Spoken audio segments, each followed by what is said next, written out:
welcome to the Sedona International Film Festival. This is our silver anniversary.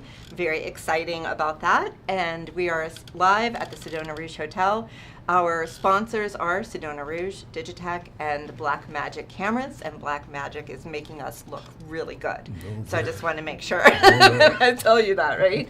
So I want to introduce you to Glenn and Robert of the film Windows on the World. Welcome.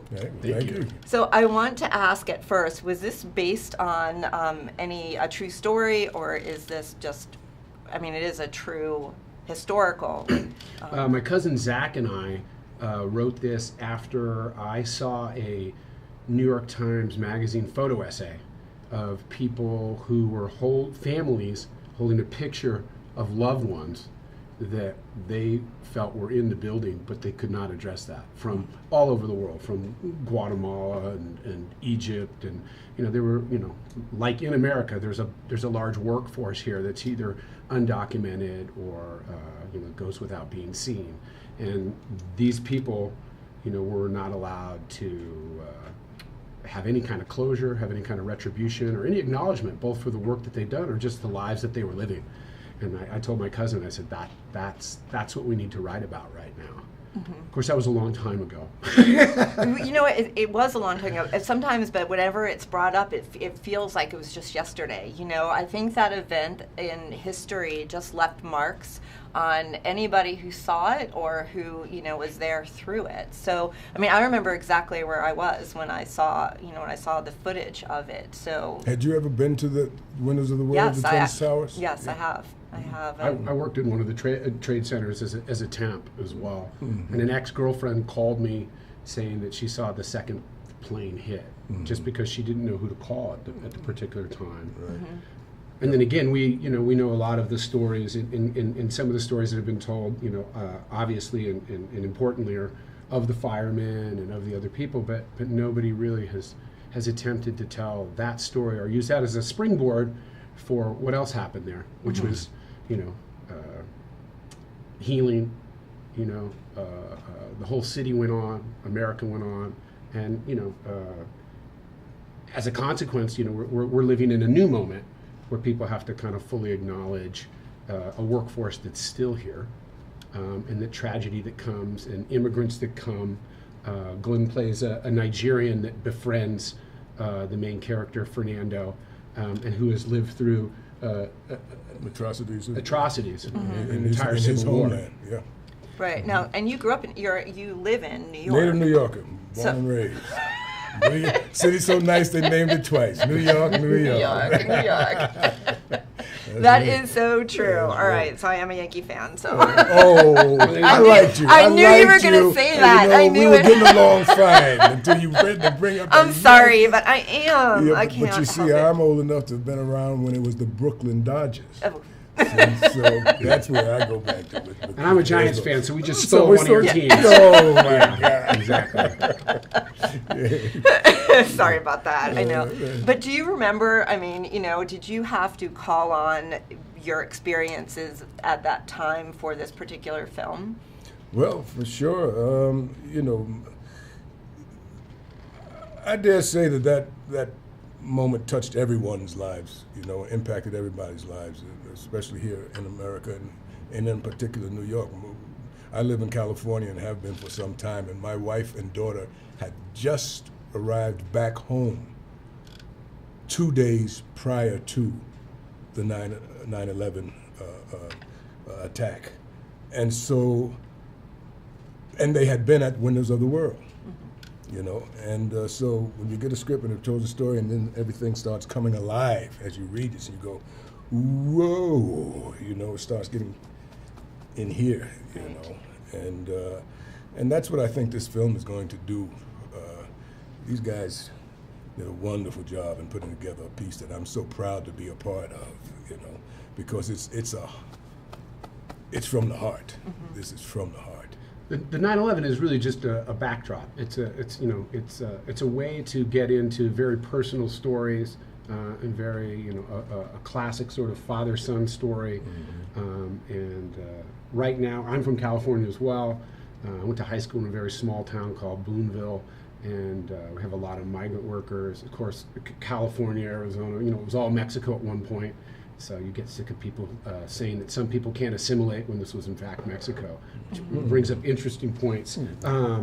But it's really a family movie. It's about a family and how we're very lucky in America to have both the economy and the freedoms that we have, and people do come here and always have come here to take part in that. But unfortunately, where I live in Anderson Valley, a lot of people are from Michoacan, Mexico, and as it happens, about half of that state of Mexico has been to the United States. And so it's a very common story that a father, a son, more so than possibly the females in Mexico, but everybody, an aunt, an uncle, somebody knows somebody who has had to leave, usually for economic purposes, sometimes to make a better life, and sometimes out of complete necessity. And so we felt that the 9/11, the economic turn of that was a huge opportunity to tell very personal stories about, again, people that like those photos that are overlooked every day. And so we wanted to use the metaphor of windows on the world because our main character sees more windows, not to give too much away, spoiler alert, he washes windows, and Lou gives him a job washing windows, so he's able to see more windows on the world, if you will. And that's what it's about. It's a road movie that way. Do you feel like the chain of events that are happening in our country now, I mean, this film has been, how long has it been in progress? We initially sold the screenplay to Miramax in 2004. So it was very funny. Even then, people were saying, "Oh, it's timely. Oh, it's timely," and it went into turnaround. And then my wife actually said that we needed to buy it back and to tell this story, which we did. That's why I ended up being more of a producer on this one as well as writing it. But a completely timely story. We could feel that coming. And you can see the lack of empathy from some people in this country towards immigrants, towards specifically Mexicans right now. The idea of building a wall. And so it's unbelievably timely. It becomes more timely and more timely as time goes on. As time goes on. Turns out we haven't solved quite a bit of it. But, we are a melting pot, and we are the best of the sum total of our parts that come from somewhere else. And so to start become more of a xenophobic nation is just not in our best interest in any sense. And so it's a super timely story. And it's a super timely story to make something very personal, to remind ourselves that these are fathers and sons. There's again, no spoiler alert, but there's a scene when they're crossing the border with a mother and her two kids. And, we wrote that in 2004, and it's true today. But today, they're separating those people at the border. And that child and their mom may never see each other again because of our current immigration policies. Right. And so that it's this arduous crossing, and then now that the stakes are even higher, if you will, if that's even possible. But apparently it is. And doing films of this sort gives you a platform, really, to start talking about it publicly, like you're doing right now. Well, we've got a great cast, first of all. Not only is it a terrific story, but the people that Robert and Vic and Michael, our director, chose to tell the story. Of course, they messed up when they got me, but they were doing fine when they got Edward James Olmos, who was, one of the top actors ever, and it was a wonderful opportunity to work with him. And his son, Michael, is directing the piece, and as well as Ryan Gosling. Ryan Guzman from the Step Up films and the Boy Next Door. Ryan Gosling, that's like different Ryan. No, different Ryan. But Ryan, he's wonderful in the film as our lead. He's just beautiful in the film.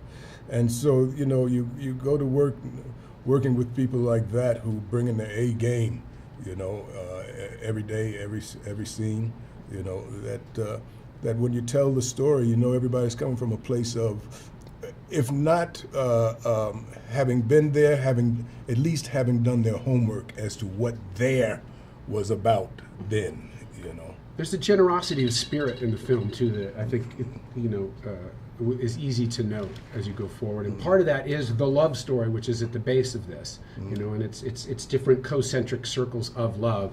The love initially starting with the family, and the father and son, and the mother. Julie Carmen is wonderful. Julie. And then Chelsea Gilligan has just a breakout kind of role here, and the magic and charisma that they have between them is palpable. Yeah. And to say the least. To say the least. So that is super wonderful.